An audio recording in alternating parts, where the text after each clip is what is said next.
Hello dear students, निहार शांति पाठशाला फनवाला English literacy programme के session number 40 में आप सभी का बहुत बहुत स्वागत। पिछले 4 सेशन में हमने 3 बहुत ही महत्वपूर्ण कॉन्सेप्ट पढ़े। पावर वर्ड 1 पढ़ा, पावर वर्ड 2 पढ़ा और पिछले सेशन में हमने सिंपल टेंस के वाक्यों को नेगेटिव में कैसे बनाया जाता है इसकी टेक्निक्स देखी। आज के सेशन में हम कुछ भी नया नहीं करेंगे और आज का सेशन समर्पित करेंगे पिछले 4 सेशंस में हमने जो भी पढ़ा उसकी रिवीजन करने के लिए, उसका अधिक अभ्यास करने के लिए। तो आज के सेशन में केवल और केवल प्रैक्टिस होगी। लेकिन प्रैक्टिस की शुरुआत करने के पहले चलिए कुछ समय हमेशा की तरह बिताते हैं आपकी वोकैबुलरी या शब्द संपत्ति बढ़ाने के लिए। आपकी शब्द संपत्ति बढ़ाने हेतु आज के सेशन की शुरुआत वोकैबुलरी यानी शब्दों के अर्थ की रिवीजन के साथ करेंगे। आपको स्क्रीन पर कुछ इंग्लिश में शब्द दिए जाएंगे और नीचे हिंदी के शब्द रहेंगे। प्रत्येक अंग्रेजी शब्द का अर्थ नीचे दिए हुए शब्दों में छुपा है। आपको हिंदी शब्दों में से अर्थ चुन के उसके अंग्रेजी शब्द के सामने रखना है। स्क्रीन पर आपको घड़ी दिखेगी। घड़ी की सुई चलने तक का समय आपके पास है। जब समय समाप्त होगा तब हम आपको सही जवाब दे देंगे। तो शुरुआत करते हैं। आपका पहला सेट है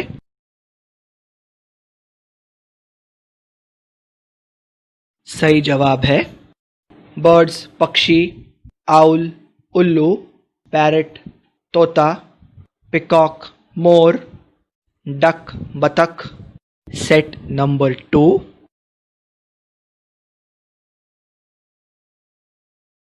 सही जवाब है पिजन कबूतर, क्रो कौवा, फेदर्स पर, बीक चोंच, विंग्स पंख। सेट नंबर 3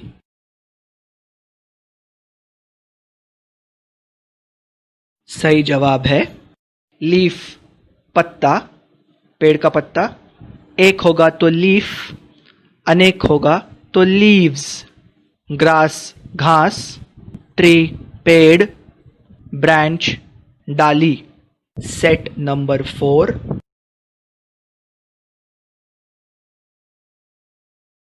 सही जवाब है कलर्स रंग, येलो पीला, रेड लाल, ऑरेंज नारंगी, पिंक गुलाबी। सेट नंबर 5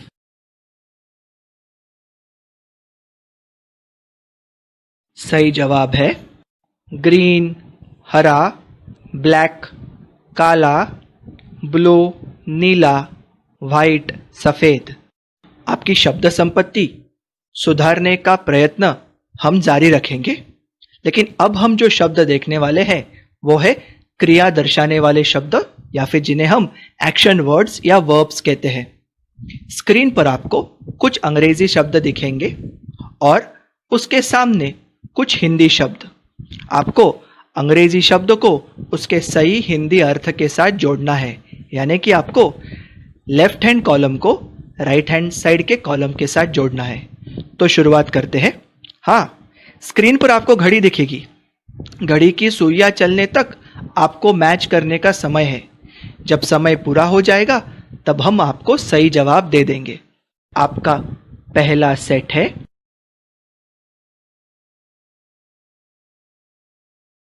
सही जवाब है स्टार्ट शुरुआत करना, स्टे रहना, बर्न जलाना, टच स्पर्श करना। सेट नंबर 2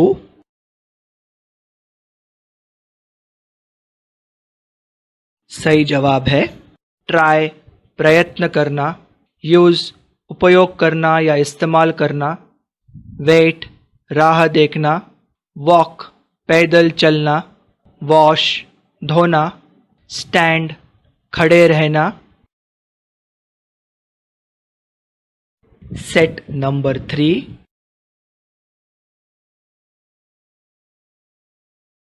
सही जवाब है स्वीप झाड़ू लगाना, स्विम तैरना, टेक लेना, टीच पढ़ाना, टेर फाड़ना।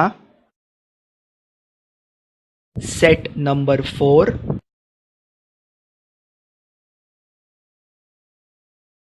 सही जवाब है टेल बोलना, थिंक सोचना, वेयर पहनना, विन जीतना, राइट लिखना। स्टूडेंट्स, पिछले कुछ मिनटों में हमने लगभग 52 इंग्लिश वर्ड्स के हिंदी अर्थ बताए और इसके बाद हम थोड़ा और आगे बढ़ते हैं एक ऐसे महत्वपूर्ण कॉन्सेप्ट के रिवीजन की ओर जिस कॉन्सेप्ट का नाम है प्रेपोजिशंस। कैसे करेंगे? Same match the column. आपके सामने स्क्रीन पर एक एक करके कुछ सेट ऑफ वर्ड्स आएंगे। लेफ्ट हैंड साइड में इंग्लिश, राइट हैंड साइड में हिंदी। आपको इंग्लिश शब्दों का सही हिंदी अर्थ चुनना है। घड़ी का समय समाप्त होने के बाद हम आपको सही जवाब देंगे और उसके बाद हर प्रेपोजिशन का सही अर्थ भी बताएंगे। तो शुरुआत करते हैं प्रेपोजिशंस की एक्सरसाइज के साथ। आपका पहला सेट है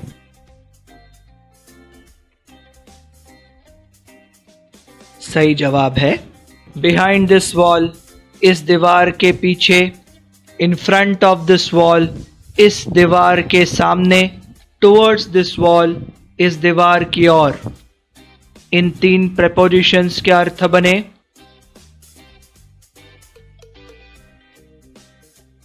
set number 2,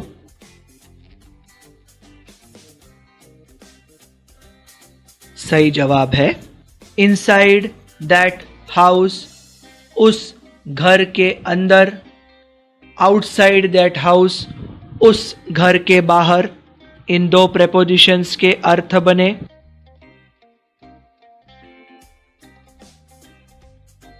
set number 3,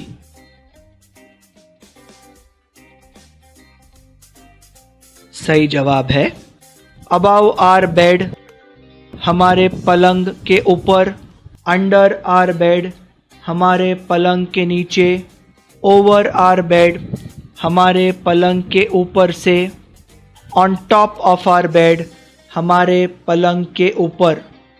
prepositions के अर्थ बने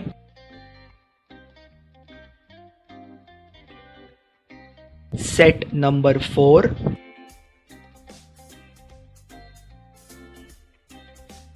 सही जवाब है इन द जार, घड़े में या बर्तन में, ऑन द जार, बर्तन पर, इनटू द जार, बर्तन के अंदर। इन 3 प्रेपोजिशंस के अर्थ बने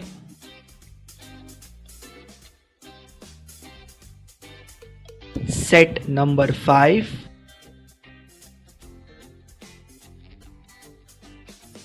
सही जवाब है आफ्टर 1 AM, रात के 1 बजे के बाद, बिफोर 1 AM, रात के 1 बजे के पहले। आफ्टर और बिफोर इन 2 प्रेपोजिशंस के अर्थ बने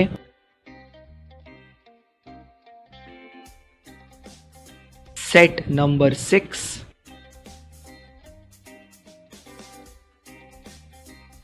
सही जवाब है विद देयर सोल्जर्स, उनके सिपाहियों के साथ, विदाउट देयर सोल्जर्स, उनके सिपाहियों के बिना। विथ और विदाउट इन 2 प्रेपोजिशंस के अर्थ बने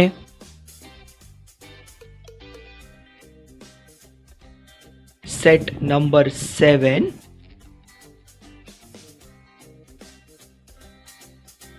सही जवाब है फॉर हिज सन, उसके बेटे के लिए, ऑफ हिज सन, उसके बेटे का, फ्रॉम हिज सन, उसके बेटे से। इन प्रेपोजिशंस के अर्थ बने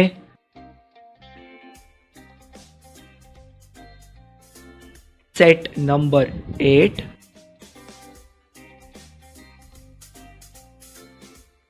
सही जवाब है नियर दैट बस, उस बस के नजदीक, नेक्स्ट टू दैट बस, उस बस को लग कर उसके बाजू में। इन प्रेपोजिशंस के अर्थ बने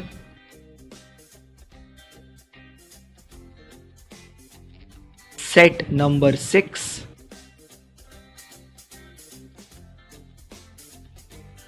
सही जवाब है बाय हिज डॉटर, उसकी बेटी ने, टू हिज डॉटर, उसकी बेटी को।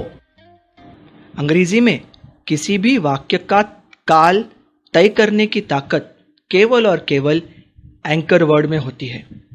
फिर वो एंकर वर्ड भले पावर वर्ड 1 हो, पावर वर्ड 2 हो या एक्शन वर्ड हो। अगर आपके अंग्रेजी वाक्यों में केवल पावर वर्ड 1 या फिर केवल पावर वर्ड 2 या फिर केवल एक्शन वर्ड रहा तो हम जानते हैं कि वो वाक्य सिंपल टेंस का होता है। फिर वो सिंपल प्रेजेंट भी हो सकता है, पास्ट भी हो सकता है और फ्यूचर भी हो सकता है। ये कौन तय करेगा? जो एंकर वर्ड का काल वही उसके वाक्य का काल।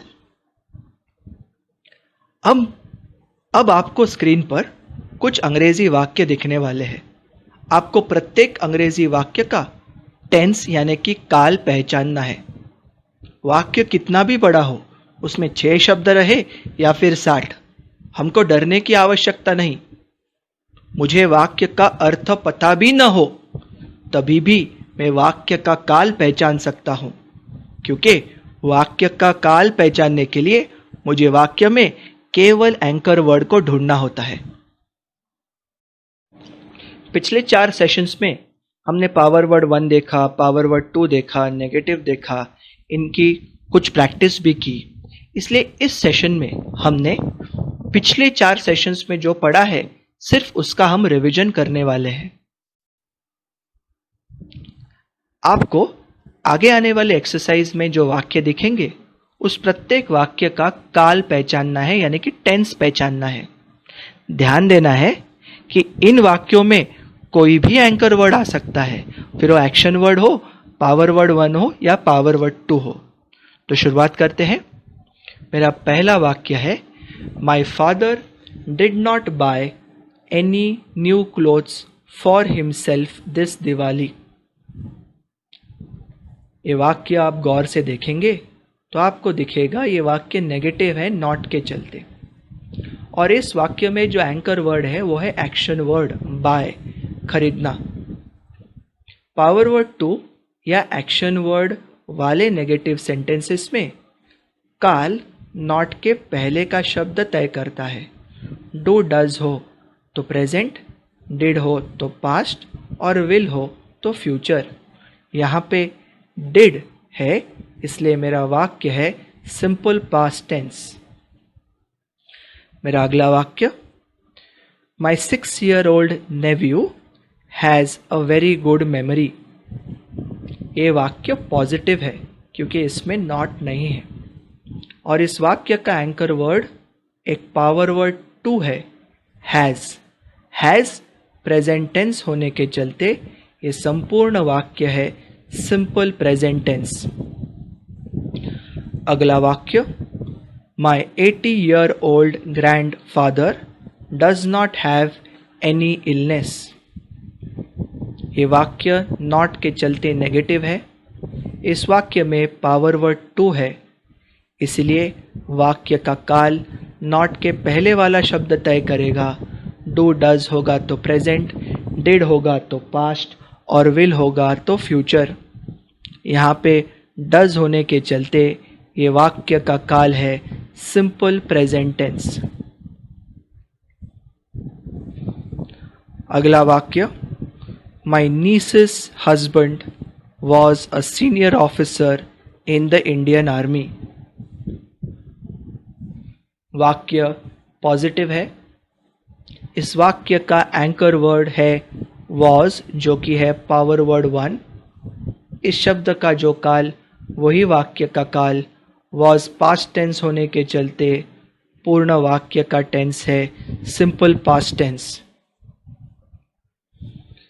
अगला वाक्य, unfortunately we did not fill any bucket with water. ये वाक्य नॉट के चलते नेगेटिव बन गया। इस वाक्य में एंकर वर्ड एक एक्शन वर्ड है जो कि है फिल। एक्शन वर्ड और पावर वर्ड टू वाले नेगेटिव सेंटेंस में वाक्य का काल पहचानने की ताकत नॉट के पहले आने वाले शब्द में होती है। डू डज हुआ तो प्रेजेंट, डिड हुआ तो पास्ट और विल हुआ तो फ्यूचर। यहाँ पे डिड है इसलिए वाक्य है सिंपल पास्ट टेंस। अगला वाक्य, my friend will not be present for the celebrations tomorrow. Students, अगर विल दिखे ना तो वो फ्यूचर ही होता है, फ्यूचर हमेशा। तो आप बेझिझक उसको फ्यूचर टेंस लिख दीजिए, मैं आपको जवाब देता हूँ। नॉट होने के चलते नेगेटिव। इस सेंटेंस में एंकर वर्ड है विल बी जो कि है पावर वर्ड वन। नॉट के पहले आने वाला शब्द विल फ्यूचर, इसलिए वाक्य सिंपल फ्यूचर टेंस। अगला वाक्य, many citizens of India do not have an election card to vote. Negative है नॉट के चलते। एंकर वर्ड है हैव जो कि है power word two. Power word two और एक्शन वर्ड वाले नेगेटिव वाक्यों में काल तय करने की ताकत नॉट के पहले आने वाले शब्दों को होती है। अगर नॉट के पहले डू डज आया तो प्रेजेंट टेंस, डिड आया तो पास्ट टेंस और विल आया तो फ्यूचर टेंस। यहाँ पे डू होने के चलते ये वाक्य है सिंपल प्रेजेंट टेंस। अगला वाक्य है, I do not have enough money with me to help you। Not के चलते नेगेटिव। एंकर वर्ड है हैव जो कि है power word two. Power word two और एक्शन वर्ड वाले नेगेटिव वाक्यों में काल तय करने की ताकत नॉट के पहले वाले शब्दों को होती है। डू डज होगा तो प्रेजेंट, डिड होगा तो पास्ट और विल होगा तो फ्यूचर। यहाँ पे डू होने के चलते वाक्य है सिंपल प्रेजेंट टेंस। अगला वाक्य, it will not be possible for us to come to your wedding.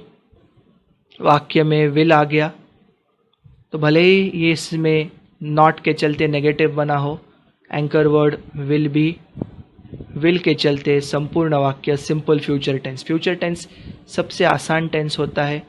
Will की उपस्थिति देखते से ही आप वाक्य को फ्यूचर टेंस है ये बता सकते हैं।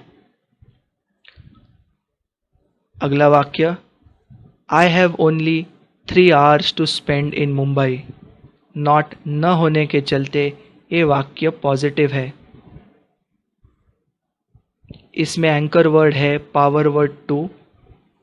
Power word two present tense में है इसलिए मेरा वाक्य है सिंपल प्रेजेंट टेंस। अगला वाक्य, this year students will not have their final exams due to the problem. वाक्य में विल आ गया, पावर वर्ड टू है विल हैव लेकिन नेगेटिव है नॉट के चलते। नॉट के पहले आने वाला शब्द विल होने के चलते संपूर्ण वाक्य सिंपल फ्यूचर टेंस। आखिरी वाक्य लेते हैं उदाहरण के लिए, his sister was not old enough to go to school. Negative है लेकिन एंकर वर्ड जो है वो है पावर वर्ड वन। हम जानते हैं कि पावर वर्ड वन वाले वाक्य में फिर वो पॉजिटिव रहे या नेगेटिव, पावर वर्ड वन का काल ठहराता है वाक्य का काल। यहाँ पे पावर वर्ड वन पास्ट होने के चलते मेरा वाक्य है सिंपल पास्ट टेंस। अब आगे बढ़ते हैं एक थोड़ी सी मुश्किल एक्सरसाइज की ओर। अब आपको स्क्रीन पर एक साथ 2 सेंटेंसेस दिखेंगे। इन दोनों में से केवल एक ही व्याकरण के अनुसार करेक्ट है, ग्रामेटिकली करेक्ट है। आपको करेक्ट सेंटेंस ढूंढना है। अभी आपको स्क्रीन पर सेंटेंसेस की जोड़ियां दिखेंगी। प्रत्येक जोड़ी में एक वाक्य व्याकरणानुसार सही है और दूसरा वाक्य गलत। आपको सही वाक्य को पहचानना है। वाक्य को सही या गलत पहचानने के लिए आपको वाक्य का अर्थ आने की कोई जरूरत नहीं। शुरुआत करते हैं। पहली जोड़ी है I do not have any shares in that company और I am not have any shares in that company. दोनों वाक्य नेगेटिव है नॉट के चलते। दोनों वाक्यों में पावर वर्ड टू है हैव। हम जानते हैं कि पावर वर्ड टू वाले नेगेटिव वाक्यों में नॉट के पहले डू, डज, डिड या विल इन चार में से एक शब्द आना चाहिए। इसलिए दूसरा वाक्य गलत है और पहला वाक्य सही।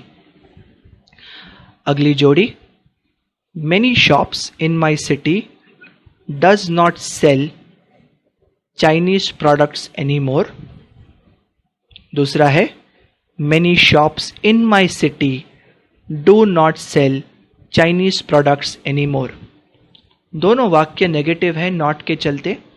दोनों वाक्यों में एंकर वर्ड है सेल जो कि है एक्शन वर्ड। तो नॉट के पहले डू, डज, डिड, विल में से कोई भी शब्द आ सकता है। अब डू सही है क्या डज, ये जानने के लिए हम वाक्य के सब्जेक्ट पर ध्यान देंगे। डू डज के पहले कौन से शब्द है? Many shops in my city, मेरे शहर में कई दुकानें। कई दुकानों की बात कर रहा हूं, एक की नहीं। अनेक वचन यानी दे के साथ कभी भी एस से समाप्त होने वाला शब्द नहीं जाएगा, इसलिए पहला वाक्य गलत है और दूसरा वाक्य सही। तीसरी जोड़ी लेते हैं। In the next meeting we will decide to not buy any Chinese products. दूसरा है in the next meeting we decide to not buy any Chinese products. ये दोनों वाक्य नेगेटिव है नॉट के चलते, किंतु यहाँ पे जो नॉट है वो हमारे एंकर वर्ड को लग के नहीं आया है, इसलिए हमारा काम थोड़ा आसान हो गया। हमारे वाक्य के एंकर वर्ड है एक्शन वर्ड, पहले में विल डिसाइड और दूसरे में डिसाइड। अब इन दोनों में से हमको एक चुनना है। दोनों ही सही लगते हैं तो हम सब्जेक्ट की ओर बढ़ेंगे। In the next meeting we will decide. In the next meeting मतलब अगली मीटिंग में। अगली यानी कि होने वाली, भविष्य में। तो अगर भविष्य में होने वाली मीटिंग की हम बात कर रहे हैं तो विल डिसाइड सही होगा, क्योंकि विल डिसाइड फ्यूचर है और सिर्फ डिसाइड प्रेजेंट। तो मेरा सही वाक्य है सेंटेंस नंबर 1। अगली जोड़ी she have a battery operated broom to sweep all corners of the house और she has a battery operated broom to sweep all corners of the house. पहले वाक्य में एंकर वर्ड है हैव जो कि है पावर वर्ड टू। दूसरे वाक्य में एंकर वर्ड है हैज जो भी पावर वर्ड टू ही है। इसके पहले आया हुआ शब्द है शी के साथ जाने वाला पावर वर्ड टू एस से समाप्त होगा, इसलिए पहला वाक्य गलत है और दूसरा वाक्य सही। अगली जोड़ी देखते हैं। The houses in this village does not have any doors और The houses in this village do not have any doors। दोनों वाक्य नेगेटिव। दोनों वाक्यों में नॉट के बाद हैव आया है और दोनों वाक्यों में नॉट के पहले डू, डज, डिड और विल में से एक शब्द आया है। तो सही उत्तर ढूंढने के लिए हम सब्जेक्ट पर गौर करेंगे। The houses in this village, इस गांव में मकान, एक मकान नहीं अनेक मकान, हाउसेस। अनेक वचन यानी दे के साथ डज नहीं जाएगा, दे के साथ जाएगा डू, इसलिए सही विकल्प सेंटेंस नंबर 2।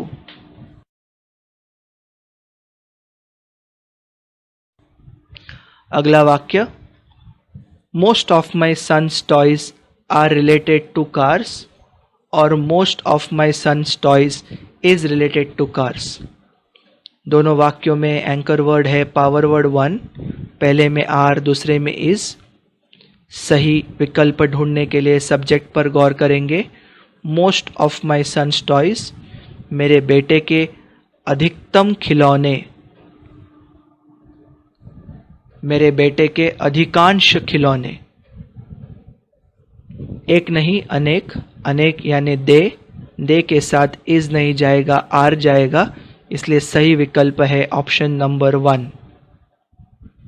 अगली जोड़ी, Nowadays shops does not keep plastic bags to pack vegetables and fruits, और nowadays shops do not keep plastic bags to pack vegetables and fruits negative है।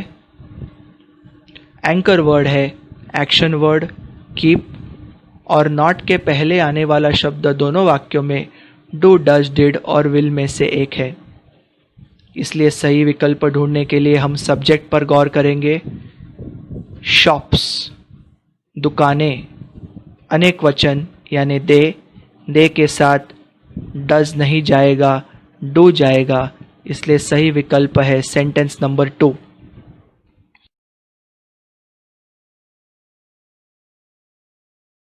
अगली जोड़ी, Indian cricket team has not have any match in the next 2 months, और Indian cricket team does not have any match in the next 2 months। दोनों वाक्य negative है। दोनों वाक्यों में पावर वर्ड टू अब हमारा एंकर वर्ड है, लेकिन नॉट के पहले आने वाला शब्द डू, डज, डिड और विल में से नहीं है पहले वाक्य में, इसलिए मेरा सही विकल्प सेंटेंस नंबर 2 है और मेरा सेंटेंस नंबर 1 गलत है। अगली जोड़ी, my son has not in the school's cricket team, दूसरी, और my son is not in the school's cricket team. दोनों वाक्य नेगेटिव हैं नॉट के चलते। पहले वाक्य में एंकर वर्ड है हैज़ जो कि है पावर वर्ड 2, और दूसरे वाक्य में एंकर वर्ड है इज जो कि है पावर वर्ड 1।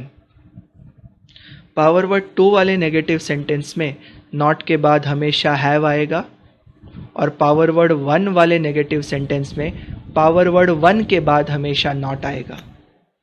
पहले वाक्य में नॉट के बाद हैव न होने की वजह से पहला वाक्य गलत है और दूसरा वाक्य सही। अगली जोड़ी लेते हैं, Their children does not watch TV for more than 2 hours in a day, और Their children do not watch TV for more than 2 hours in a day। Negative sentence दोनों। एंकर वर्ड एक एक्शन वर्ड है watch यानी देखना, और not के पहले आया हुआ शब्द डू, डज, डिड और विल में से एक है, तो इसलिए सही जवाब ढूंढने के लिए सब्जेक्ट पर गौर करेंगे। देयर चिल्ड्रन, उनके बच्चे, अनेक वचन दे के साथ डज कभी नहीं जाएगा, डू जाएगा, इसलिए सही विकल्प सेंटेंस नंबर 2। आखिरी जोड़ी लेते हैं उदाहरण के लिए, my pet dog were not highly trained, और my pet dog is not highly trained. दोनों वाक्यों में नॉट होने के चलते नेगेटिव, और दोनों वाक्यों में एंकर वर्ड है पावर वर्ड 1। पावर वर्ड 1 के बाद ही नॉट आता है, दोनों वाक्यों में वो हुआ है। तो अब सही ढूंढने के लिए सब्जेक्ट पर गौर करेंगे। माई पेट डॉग, मेरा पालतू कुत्ता, एक वचन इट के साथ कभी भी वर नहीं जाएगा, इज जाएगा, इसलिए सही विकल्प है सेंटेंस नंबर 2।